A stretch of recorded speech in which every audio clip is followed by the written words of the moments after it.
Olá, amigo prevencionista, tudo bem? Nesta videoaula vamos falar de um tema que vem ganhando cada vez mais visibilidade: a inclusão de pessoas com deficiência nos processos de trabalho e também a inclusão de pessoas reabilitadas nos processos de trabalho. Mas antes de continuar, uma pergunta: você sabe quais pessoas podem se enquadrar nesta categoria de reabilitados? E qual a relação com a inclusão de pessoas com deficiência nos processos de trabalho? É que os trabalhadores reabilitados pelo INSS são equiparados às pessoas com deficiência para o preenchimento de vagas no sistema de cotas, definidas na lei. É importante destacar que, para fazer parte do programa de reabilitação, é preciso que o médico perito do INSS avalie que o trabalhador ou a trabalhadora tenham condições de exercer uma nova atividade profissional.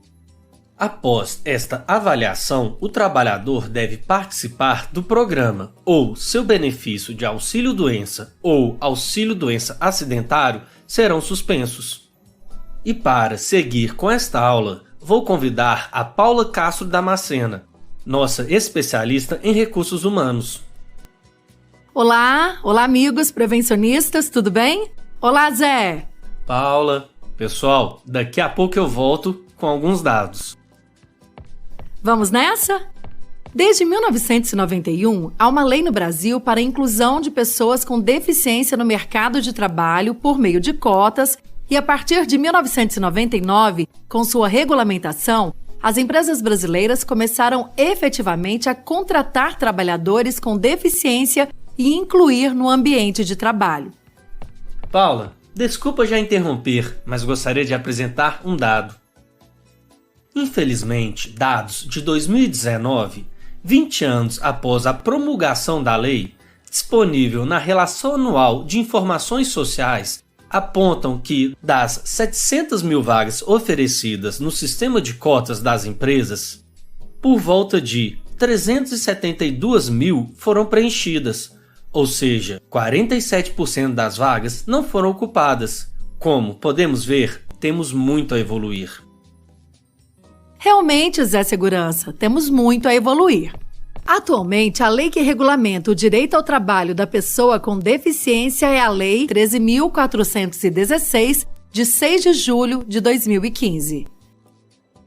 O item referente às cotas é um importante item desta lei e define que as empresas são obrigadas a contratar pessoas com deficiência quando tiverem mais de 100 colaboradores. A proporção é a seguinte: de 101 a 200 colaboradores, 2% do número de empregados. De 201 a 500 colaboradores, 3% do número de empregados. De 501 a 1.000 colaboradores, 4% do número de empregados. Acima de 1.000 colaboradores, 5% do número de empregados. É vedado pela lei que os profissionais com deficiência e reabilitados fiquem todos alocados no mesmo setor.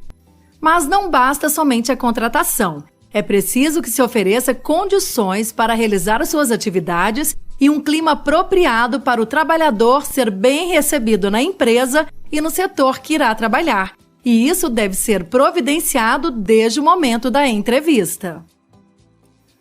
Existe um ditado popular que diz: inserir é convidar para a festa, incluir é chamar para dançar. É fundamental que a empresa esteja empenhada efetivamente em incluir funcionários PCDs e reabilitados em seu quadro de trabalhadores.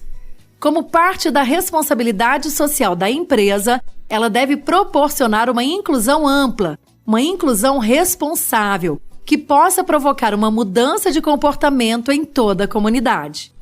E como vimos, para alcançar este objetivo, os cuidados devem começar já no processo seletivo, onde devem ser considerados alguns aspectos.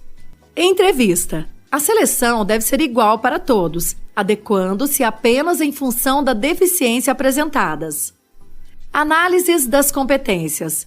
Devem ser feitas todas as análises das competências do candidato. Não se trata somente de cobrir cotas obrigatórias, mas sim selecionar o profissional que fará a diferença trabalhando para a empresa. Análises das capacidades. Deve-se levar em conta o tipo de deficiência do candidato para adequá-lo ao trabalho certo.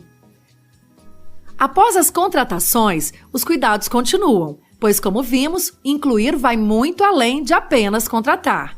Requer um preparo, uma organização interna da empresa, para que sejam alcançados os resultados desejados. Que tal algumas dicas para alcançar este objetivo? Conheça a aceitação e possíveis rejeições da equipe aos trabalhadores PCD.